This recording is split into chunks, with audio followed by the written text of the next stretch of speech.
Je vous propose donc une petite vidéo qui se déroulera en plusieurs parties. Cette vidéo est donc le commentaire d'un diaporama que je viens de construire sur le cours consacré à la mutagénèse. Qu'est-ce que la mutagénèse? Eh bien, c'est un moyen, en quelque sorte, d'accélérer l'évolution, c'est-à-dire de produire des variétés génétiques qui n'existent pas dans la nature, ou qui peuvent exister, mais qu'on n'a pas encore découvertes. Donc, c'est un processus qui se fait normalement en laboratoire. La mutagénèse, ça sert à quoi? Ben, ça sert à comprendre, par exemple, le rôle d'un gène. On ne le connaît pas, ou on connaît mal la fonction de certaines de ses parties, et donc on va pouvoir les modifier grâce à la mutagénèse. On va donc créer de la diversité grâce à la mutagénèse, et dans cette diversité, on pourra ensuite aller à la pêche à des nouvelles molécules intéressantes. On peut aussi améliorer un produit technologique. L'exemple le plus simple, c'est qu'on a une enzyme, par exemple, qui industriellement est intéressante, mais qui ne fonctionne plus à 40 degrés, au-delà de 40 degrés. Eh bien, la mutagénèse va permettre, par exemple, de produire des enzymes thermorésistantes. Donc, en sélectionnant parmi les mutants les enzymes dont la température maximale va augmenter, donc la température, je veux dire, d'activité maximale augmente, on va pouvoir obtenir des enzymes qui vont résister aux hautes températures et les industriels seront contents puisqu'ils pourront accélérer leur réaction chimique beaucoup plus en utilisant moins d'enzymes et des enzymes qui seront plus solides. Alors la mutagénèse, c'est une technique dont le but est donc de modifier une séquence génétique, c'est-à-dire un génotype. Alors on l'a déjà vu en cours, le génotype, c'est tout ce au niveau du noyau de la cellule, mais également toute l'information génétique qui peut être éventuellement dans le cytoplasme. Chez les cellules eucaryotes, donc, on a un noyau avec des chromosomes. À l'extérieur, dans le cytoplasme, on a des organites. Certaines organites, comme les mitochondries, contiennent un mini-génome qui doit être considéré comme faisant partie du génome de la cellule.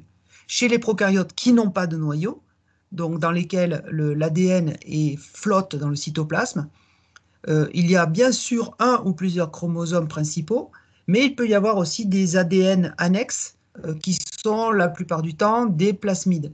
Donc les plasmides ne sont pas obligatoires dans les cellules, ce sont les chromosomes qui sont obligatoires, mais le génome d'une bactérie est constitué de son ou de ses chromosomes, si elle en a plusieurs, ainsi que des plasmides qui complètent ce génome. Donc le génome, c'est l'ensemble de toute l'information génétique présente dans une cellule, eucaryote ou prokaryote. Donc modifier une séquence génétique, c'est modifier le génotype.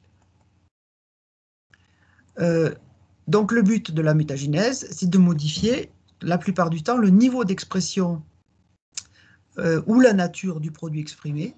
Donc, quand on parle d'expression, on pense tout de suite à gène. Donc, un gène peut produire des ARN. Et éventuellement, ces ARN peuvent être traduits en protéines. Donc, la mutagénèse consiste à induire un phénotype différent du phénotype sauvage. Et ce changement de phénotype est permanent puisque c'est une modification du génotype qui va permettre donc d'obtenir, par exemple, dans des lignées animales, des animaux, des descendants du mutant qui auront un aspect différent des parents. Alors, il y a deux types de mutagénèse. Il faut bien distinguer donc la mutagénèse dite aléatoire. Tout le génome est impacté au hasard. C'est-à-dire que là, on va prendre un organisme entier, on va le soumettre à un agent mutagène, un phénomène de mutation qui va modifier certaines bases nucléotides de son génome, mais ça va toucher la totalité de son génome. C'est donc l'organisme entier qui est impacté. Et le problème, c'est que, par exemple, si on repère une souris obèse dans une lignée de souris, dans une portée de souris, on peut éventuellement, par consanguinité, fixer ce caractère et donc obtenir des lignées de souris obèses. Le problème, c'est qu'on ne sait pas d'où viennent précisément les paramètres les gènes qui sont affectés. On ne sait pas grand-chose en fait de qu'est-ce qui a provoqué ce génotype qui apparaît donc sous les yeux donc, des sélectionneurs. Donc ça, c'est de la génétique aléatoire, une mutagénèse qui est classique. Donc elle est pratiquée sans le savoir par les gens depuis des milliers d'années, puisqu'on a déjà soumis des plantes, par exemple, à des poisons, comme la colchicine, pour obtenir des dédoublements de chromosomes, donc doubler le nombre de chromosomes. On a créé de nouvelles espèces, de nouvelles variétés de plantes, en utilisant certains poisons mutagènes. Et donc ça fait longtemps qu'on sait le faire, sans trop savoir ce qui se passe finalement. Donc dans le cadre du génie génétique, il y a un deuxième type de mutagénèse, c'est la mutagénèse dirigée. Dirigée, ça signifie donc qu'on va cibler dans le génome la portion que l'on veut muter. Et on veut éviter que le reste du génome ne soit affecté. Alors cette opération passe la plupart du temps par une opération in vitro, dans des tubes, donc qui font appel à des enzymes de restriction parfois, qui font appel à des outils moléculaires dans un tube. Donc cette portion est isolée, donc cette portion de gélome est isolée, et souvent c'est par un clonage dans un plasmide qu'on va isoler cette portion. Il y a une autre possibilité, c'est de travailler au niveau de la cellule d'un organisme, et par des techniques de recombinaison homologue qu'on verra dans un autre cours et qu'on a déjà vu, on peut cibler précisément dans le génome d'une cellule le ou les gènes que l'on veut modifier. Et ensuite, cette cellule, soit on va, dans le cas des plantes, lui permettre de reconstituer l'organisme végétal entier, soit dans le cas des animaux, on l'a vu avec les souris chimères, on va réimplanter cette cellule modifiée, donc cette cellule mutante, on va la réimplanter dans un embryon donneur, receveur, qui va permettre donc de reconstituer un animal chimère et puis ensuite, par croisement, des lignées pures. Donc c'est cette mutagénèse pardon, c'est le repas qui arrive. Donc c'est la mutagénèse dirigée qui, par exemple, a permis d'obtenir la plupart des souris dites KO, c'est-à-dire knock-out, où on a détruit un gène pour essayer de comprendre son rôle dans l'organisme. Donc, le génie génétique permet de réaliser la mutagénèse dirigée. C'est donc la mutagénèse dirigée, c'est quelque chose de très technologique et on ne peut le faire qu'en laboratoire. Contrairement à la mutagénèse aléatoire qu'on peut faire à l'extérieur, n'importe où, et qui se fait spontanément d'ailleurs. La mutagénèse aléatoire se déroule spontanément dans la nature, c'est ce qui conduit à l'évolution. Alors, deux possibilités pour faire de la mutagénèse dirigée. Soit l'ADN est cloné, muté in vitro, donc ensuite on va sélectionner les mutants pour obtenir donc ce qui nous intéresse. Soit la mutation a lieu in situ dans la cellule, donc ça je viens de le dire, c'est dans la cellule hôte, on va provoquer un phénomène de recombinaison homologue. On le verra dans un cours particulier qui parlera par exemple de CRISPR-Cas9, qui est une enzyme qui permettra de provoquer la recombinaison homologue à l'endroit que l'on souhaite modifier. Les trois types de mutations. Alors ça, il faut s'en rappeler avant de parler de mutagénèse, parce que mutation naturelle ou pas, les mutations ont toujours les mêmes types d'effets. Donc il y a trois types de mutations. Attention, ici, c'est des mutations n'importe où dans le génome. Donc quand on dit mutation, une mutation ne va pas forcément tomber dans un gène, dans la partie codante du gène. Elle peut tomber à l'extérieur du gène, dans un promoteur, dans un site de terminaison, absolument n'importe où. Donc ici, d'une manière générale, il existe trois types de mutations: par addition, par délétion, c'est-à-dire suppression d'un morceau de séquence, ou bien par substitution. Dans ce cas-là, il n'y a pas changement de la longueur de la séquence mutée. Conséquence, dans une séquence codante, cette fois-ci, on parle d'une mutation qui a lieu à l'intérieur de la séquence codante, c'est-à-dire à l'intérieur du CDS, Coding Sequence, qu'on appelle également ORF, Open Reading Frame, c'est-à-dire cadre ouvert de lecture. Donc, dans cette séquence codante qui va être lue sur l'ARN par le ribosome pour faire une protéine, dans cette séquence codante, si on introduit une mutation, cela peut avoir 3 types de conséquences. Alors, ce n'est pas parce qu'il y a le nombre 3 qu'il faut le confondre avec le 3e précédent. On a vu que le contexte est différent. Par addition et par délétion, un décalage de la phase de lecture peut avoir lieu. Donc, cela conduit rapidement à l'apparition d'un codon stop, puisqu'il y a 64 codons. Sur les 64 codons, il y a 3 codons stop, ce qui fait à peu près 3 sur 60, c'est-à-dire une chance sur 20 qu'un codon stop apparaisse lorsqu'on va modifier la séquence. Donc, si on introduit un décalage de phase de lecture, on va donc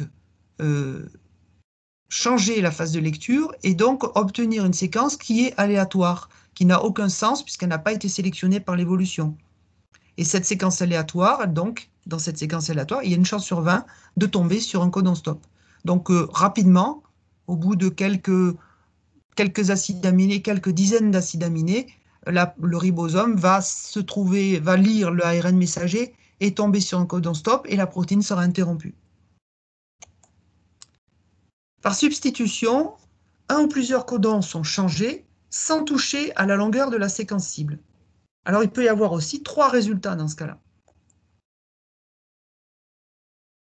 Soit la mutation est silencieuse, c'est-à-dire que le ou les codons qui ont été mutés codent pour les mêmes acides aminés. Donc, au niveau de la protéine, il n'y a aucun changement. La séquence génétique sous forme d'ADN et donc ensuite d'ARN a changé, mais vu la redondance du code génétique, vu le fait que le code génétique est dit dégénéré, c'est-à-dire que plusieurs codons peuvent coder le même acide aminé. Si vous changez d'un codon sur un autre codon, mais dans le même groupe, ils vont coder le même acide aminé. Donc, théoriquement, ça ne change rien sur la protéine. En réalité, vous verrez, pour ceux qui font des études supérieures, vous verrez dans votre métier que même dans les situations de mutation silencieuse, on observe parfois des différences quand même de phénotype. Donc le génotype semble être identique, sauf qu'il y a des lettres, des mutations silencieuses, mais il peut y avoir des conséquences sur la production des protéines. Une raison, par exemple, c'est que l'abondance des différents ARN de transfert n'est pas la même dans les différents types d'organismes. Et chez une bactérie et chez une cellule eucaryote, il y a certains codons qui ne seront pas privilégiés de la même manière. Bon, si vous voulez en savoir plus, je pourrais vous en dire plus, éventuellement. Deuxième type de mutation, c'est une mutation qui conduit à changer l'identité de certains acides aminés. Donc, il y a le même nombre d'acides aminés, mais les acides aminés vont être différents. Donc, ça signifie qu'en changeant une ou plusieurs lettres des codons, on va changer les codons et que d'après le code génétique, ça correspondra à d'autres acides aminés. Donc, le ribosome va lire la séquence et introduire des acides aminés différents de ceux que l'on trouve dans la protéine sauvage. Donc ça, c'est une mutation faux sens, parce que c'est un faux sens, puisqu'on a changé le sens du code initial. Et enfin, une mutation non-sens, comme son nom l'indique, n'a aucun sens. Donc, si le ribosome arrive sur un codon stop, il ne comprend, enfin, ce codon stop ne correspond à aucun ARN de transfert. Donc, le site accepteur reste vide. Les facteurs de terminaison de la traduction viennent se positionner dans le ribosome et dans ce cas-là, la synthèse de la protéine s'arrête. Donc, lorsqu'une mutation non-sens apparaît, ça signifie qu'il y a un codon stop qui est créé et du coup, il y a un arrêt de la traduction sur l'ARN messager à l'endroit où on a introduit ce codon stop. Alors, les outils de la mutagénèse. Il y en a plusieurs sortes. Alors, je vais arrêter ma vidéo avant d'avoir fini ce cours et je continuerai cet exposé pour finir la totalité de l'exposé. Donc, les méthodes physico-chimiques, ce sont les plus anciennes. Alors, physico-chimique, comme son nom l'indique, ça ne fait intervenir soit des phénomènes physiques, par exemple le froid, la chaleur, les rayonnements, c'est surtout les rayonnements électromagnétiques qui vont être utilisés, par exemple les rayons X, les rayons gamma, en gros la radioactivité. Et chimique, eh bien, ça peut être donc des produits chimiques qui vont induire un changement chimique des bases qui va entraîner par la suite, lors de la réplication, des erreurs lors de la réplication et donc un changement de séquence. Ces méthodes physico-chimiques sont en voie de disparition parce on contrôle assez peu le résultat obtenu. Les enzymes de modification, ça par contre, ça continue à être utilisé, mais on verra, c'est en perte de vitesse. Donc les enzymes de modification, on le verra, ça inclut bien sûr les enzymes de restriction, mais d'autres enzymes qui permettent de couper, de grignoter ou d'allonger les séquences qu'on a obtenues, les séquences coupées. Puis ensuite, avec la ligase, on pourra recoller les morceaux, et donc des morceaux qui auront été soit diminués en taille, soit augmentés en taille. La PCR, c'est l'outil de choix pour faire de la mutagénèse dirigée, puisque grâce à la PCR, vous pouvez ajouter aux extrémités 5' des amorces des séquences supplémentaires, et donc on pourra s'en servir pour ajouter, modifier ou substituer. La PCR, donc, c'est l'outil de base parce que ça demande, disons que le matériel, tout le monde l'a, les enzymes sont faciles d'accès, tous les produits sont faciles d'accès, donc c'est un outil qui est finalement assez rapide et assez facile à maîtriser au bout du compte. La recombinaison homologue, c'est ce qu'on verra dans une autre vidéo, ça fera l'objet donc d'une vidéo à part, où on verra quelques exemples très concrets de l'utilisation de la recombinaison homologue pour créer des mutants. Alors les outils de la mutagénèse, donc je vais juste finir cette vidéo par deux des outils, donc les méthodes physico-chimiques et les enzymes de restriction, et il y aura encore des choses à dire. Alors méthode physico-chimique, je vous en donne une physique, c'est les rayonnements UV, gamma, etc., tout ce qui est radioactif et qui peut donc modifier chimiquement les bases en les détruisant par ionisation, fabrication de radicaux libres qui sont très réactifs et qui vont modifier les molécules chimiques. Des sortes d'attaques nucléophiles et compagnie que vous avez vu en chimie. Alors, c'est pas très utilisé à l'heure actuelle parce que c'est trop difficile à calibrer, trop difficile à maîtriser. Donc, ça existe. Mais donc, si vous êtes un peu en panne d'exemples sur une question, vous pouvez bien sûr les citer, ces méthodes. Mais ce n'est pas les plus modernes. Les méthodes chimiques, donc là, il y en a plein. Donc, tout ce qu'on appelle agents mutagènes, cancérigènes, ben, ce sont souvent des molécules chimiques qui vont interagir avec l'ADN, soit modifier les bases, soit entraver et perturber la réplication, et donc entraîner des erreurs. Lorsque l'ADN polymérase va rallonger les chaînes, certains agents mutagènes, des intercalants, peuvent bousculer donc la réplication et provoquer des erreurs, donc provoquer des mésappariements dans l'ADN.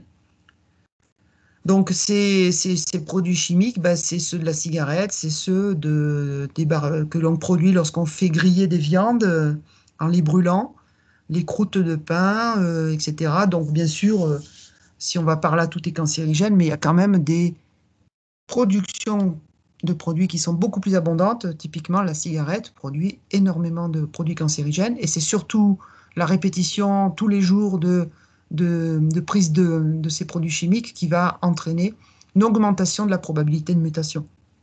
Donc c'est par la première cigarette, si vous arrêtez juste après elle, que vous allez avoir un cancer à cause du tabac.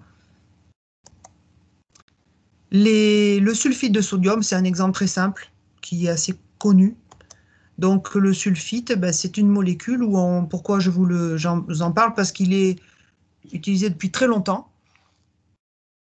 Et donc sur un plasmide isolé dans un tube, on va faire agir à pH légèrement acide des sulfites, donc HSO3- sur le schéma. Et ici, vous voyez que la cytosine va se retrouver modifiée, donc elle va perdre son groupe amine. puis gagner un groupe OH-, donc ça va transformer en gros, en résumé, la cytosine en thymine. Et la cytosine va être transformée chimiquement par le sulfite en uracile, et vous savez que l'uracile, c'est la même chose que la thymine. Donc, de l'uracile apparaît donc dans la séquence d'ADN, ce qui est assez surprenant, et lorsqu'il y a une réplication naturelle ou une réplication artificielle avec la PCR, en face des uraciles, il y aura donc des adénines, et en face des adénines, des thymines. Donc la PCR ou n'importe quelle réplication va donc progressivement convertir tous les U en T. Donc au fur et à mesure que les molécules seront répliquées, donc sur la molécule d'origine, il y aura toujours des U, mais par contre, les molécules filles qui découleront de la réplication, issues de la PCR ou d'une réplication naturelle, fourniront des T. Donc ici, on a une mutation qui va transformer des C en T. Alors les enzymes de modification, d'abord, voyons un panorama de ce qui existe. Donc aujourd'hui, je vais finir le cours sur les enzymes de restriction, sur lequel on fera un TD. Ici, je vous poserai quelques questions. Donc vous couperez la vidéo pour essayer de répondre aux questions et vous la relancerez pour voir la réponse.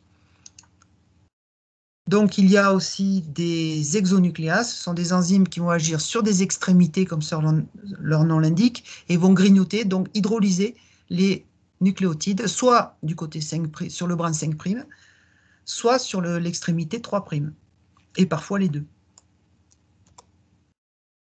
La terminale transférase, on l'a déjà vu, c'est une enzyme qui est une ADN polymérase très particulière, puisqu'elle va, en se passant complètement de matrice, pouvoir allonger l'extrémité 3' d'un brin d'ADN, comme n'importe quelle polymérase, sauf qu'encore une fois, elle n'a pas besoin de matrice. Donc elle peut allonger une extrémité 3' qui aura été, par exemple, préalablement ouverte avec une enzyme de restriction. Et donc, vous voyez un peu le phénomène qui va pouvoir se passer, c'est-à-dire qu'avec l'enzyme de restriction, on coupe, on ouvre la molécule. Avec les exonucléases, on peut grignoter. Et avec la terminale transférase, on peut allonger. Et donc, on peut soit faire des délétions, soit faire des additions avec ces enzymes de modification. Bien sûr, à la fin, il faudra toujours utiliser une ADN polymérase et une ligase pour reconstituer les bouts manquants et refermer les coupures. Ça, c'est la ligase. Les enzymes de modification donc, comprennent les enzymes de restriction. Alors, ce sont des enzymes que vous devez connaître parfaitement. La définition, vous la connaissez. Ce sont des enzymes qui vont hydrolyser des liaisons phosphoesters entre deux nucléotides sur chacun des deux brins. Elles vont fabriquer, donc générer, une coupure double brin, une coupure sur les deux brins. Il existe des enzymes qui s'appellent les nicases, qui coupent sur un seul brin, mais bon, ne sont pas vraiment utilisées dans notre contexte. Elles se fixent spécifiquement à une séquence appelée site de restriction, ça vous le savez, donc ces enzymes à deux domaines. Elles ont un domaine binding domain, c'est-à-dire un domaine de liaison qui va reconnaître spécifiquement une séquence donnée. Dans ce domaine de liaison, il y a des acides aminés qui vont rentrer dans les petits ou grands sillons de l'ADN et établir des liaisons hydrogènes très solides avec la séquence. Donc plus la séquence est proche de la séquence idéale et plus le binding domain va se fixer fortement sur cette séquence. Donc quand l'enzyme est suffisamment stabilisée, le deuxième domaine, qui est le domaine de l'enzyme qui coupe, le deuxième domaine, c'est le domaine de la nucléase qui va couper. Et là, ce domaine va, une fois que l'enzyme est stabilisée, va se replier sur l'ADN et opérer l'hydrolyse qui va couper un brin. Alors souvent, les enzymes de restriction sont dimériques, c'est-à-dire elles sont associées par deux, et chaque monomère du couple dimère va couper un brin. Donc chaque dimère va s'occuper d'un brin, ce qui va au bout du compte provoquer une coupure double brin. Un grand nombre coupe l'ADN dans le site, mais ce n'est pas toujours le cas. On l'a déjà vu dans le dernier devoir. On a certaines enzymes comme EcoR1 qui coupent à l'intérieur de leur site, ça c'est les plus connus, mais il y a aussi des enzymes comme BSA1 et d'autres enzymes comme MBO2, FOC1, etc., qui reconnaissent spécifiquement une séquence, mais coupent en dehors de cette séquence. Donc ces enzymes sont utilisées pour d'autres choses que de la mutagénèse. Donc les enzymes utilisées pour la mutagénèse sont plutôt des enzymes de type classique qui vont couper à l'endroit qui est reconnu. Mais attention aux généralisations. Elles produisent des extrémités cohésives, c'est-à-dire à bout collant, avec des overhangs, c'est-à-dire des séquences simples brins qui dépassent. On va le voir sur des exemples. Ou bien des extrémités franches, en anglais blunt ends. Donc cette terminologie, ces extrémités cohésives ou franches, là, il faut absolument que vous maîtrisiez cette chose-là, ces deux notions. Alors, premier exercice, complétez le site suivant. Nous avons une enzyme ATG qui reconnaît un site ATGC, point, point. Le point, point, ben, ce sont les deux bases qui manquent. Et une autre enzyme qui reconnaît, donc un site, si vous comptez, ça fait 8 bases. Voilà, donc il faut que vous trouviez à compléter ces deux sites de telle manière qu'ils soient palindromiques. Donc, moi, je passe à la diapo suivante. Donc, maintenant, vous allez couper la vidéo, enfin, l'arrêter, réfléchir, et quand vous pensez avoir trouvé la solution, vous relancez la vidéo pour voir la solution.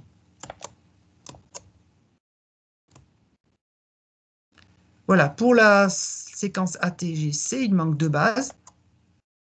Donc, pour ne pas se tromper, eh bien, le plus simple, c'est de compléter. Alors ici, j'ai écrit directement la séquence. Le plus simple pour vous, ce serait de compléter et mettre la séquence du deuxième brin. Donc ici, par exemple, vous aurez mis, en face de ATGC, vous aurez mis TACG. Ah, tiens, il y a une erreur. Il y a une erreur, je suis désolé. Donc ici, vous voyez qu'il y a une inversion sur le AT final. Alors, les deux brins lus dans le sens 5', 3' ont la même séquence. Donc si je prends le brin du haut, ATGCAT, si je prends le brin du bas, donc en modifiant l'erreur, ça fait ATGCAT, c'est-à-dire exactement la même séquence. Donc palindromique, dans le cadre de l'ADN, c'est ça. C'est pas autre chose. Vous voyez bien que ATGCAT, si vous le lisez dans l'autre sens, ça ne marche pas. TACGAT, TA, c'est pas la même chose que ATGCAT. D'accord? Donc, vous lisez tout le temps dans le sens 5', 3'. C'est la règle absolue.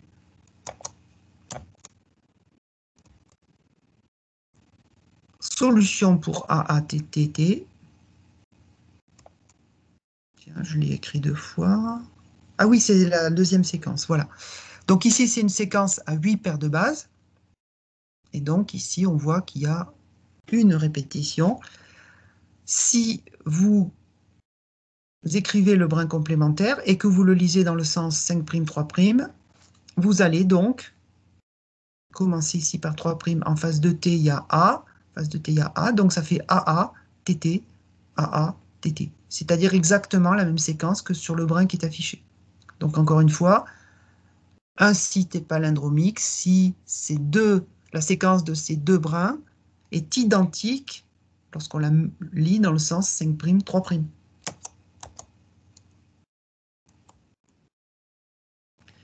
Alors, les sites palindromiques sont coupés la plupart du temps, donc dans les enzymes classiques, et la coupure peut avoir lieu à l'intérieur de la séquence. Donc ici, par exemple, j'ai le site de l'enzyme EcoR1. Donc les 3 tirets correspondent aux bases à compléter, donc ça, vous avez vu tout à l'heure ce qui se passe. L'idée ici, c'est de fabriquer l'extrémité obtenue, donc de montrer si c'est une extrémité à coupure franche ou cohésive. Alors, où est-ce que ça coupe sur l'autre brin? La coupure est également dans le palindrome, c'est-à-dire que la séquence que vous obtenez sur un brin, avec sa coupure, vous la retrouvez exactement pareil sur l'autre brin. La preuve.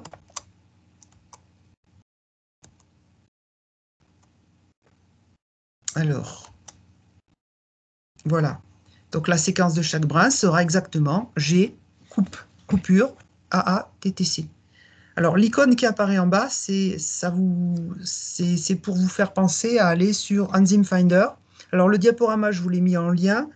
Je ne sais pas si vous arriverez à cliquer sur le lien, mais disons que c'est un lien cliquable. Moi, je peux cliquer. Donc je peux cliquer, si je fais ça, voilà, je fais apparaître Enzyme Finder, et ici, vous pouvez voir Vous pouvez voir donc le résultat d'une recherche dans laquelle j'ai cherché EcoR1. On voit ici donc le site EcoR1. Il y a une flèche ici sur le site EcoR1, une flèche qui va vers le bas. Donc ça, c'est la flèche correspondant à la coupure sur le brin du haut. Et la flèche qui monte ici, c'est la coupure sur le brin du bas qui n'est pas représenté. Et donc, vous voyez qu'il y a une symétrie entre les deux. Voilà, Enzyme Finder, donc vous pouvez aller autant de fois que vous voulez dessus, ça vous permettra de bien comprendre les notions qui sont données ici.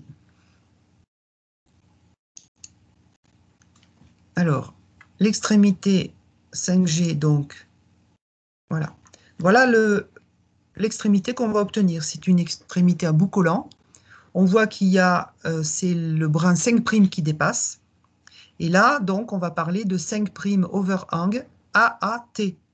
Alors, vous voyez qu'il y a une inversion, c'est normal, puisque tout le temps, la règle absolue, c'est on écrit les séquences de 5' vers 3'.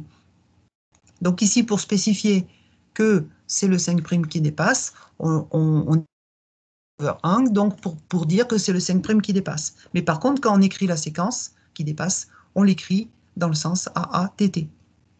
Donc si c'était 3' qui dépassait, on l'écrirait également dans le sens 5', 3'. Et on écrirait 3' overhang. Voici le résultat d'une recherche sur Enzyme Finder. Et ici, vous pouvez voir les overhangs obtenus. Voilà. On peut, sur Enzyme Finder, faire une recherche par overhang. Alors, donc toutes les enzymes.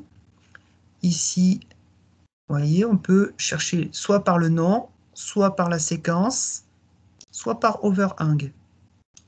Donc, par exemple, je vais taper donc GAATTC, ça nous fait donc TTAA et en 5'. Qu'est-ce qu'il m'a fait là? 5' overhang. Voilà. Donc là, ici, j'ai obtenu toutes les enzymes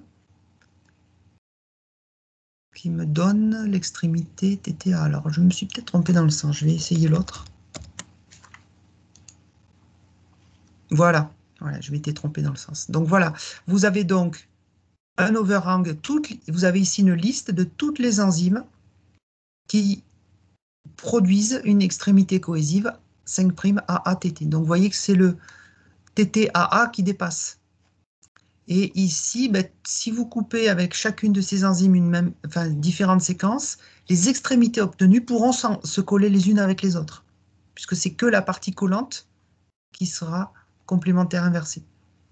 Donc on pourrait par exemple créer sur un brin d'ADN avec l'enzyme APO1, sur un autre brin d'ADN, puisque c'est une autre séquence coupée avec EcoR1, les deux extrémités obtenues pourront s'associer et être ligaturées avec la ligase.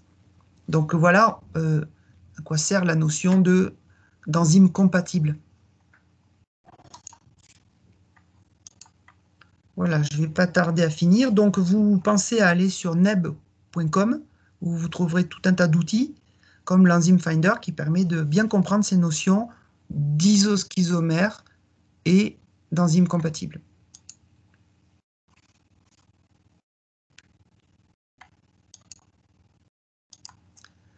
Ah, c'est fini. Bon, on va s'arrêter là. Donc, je coupe la vidéo. Voilà.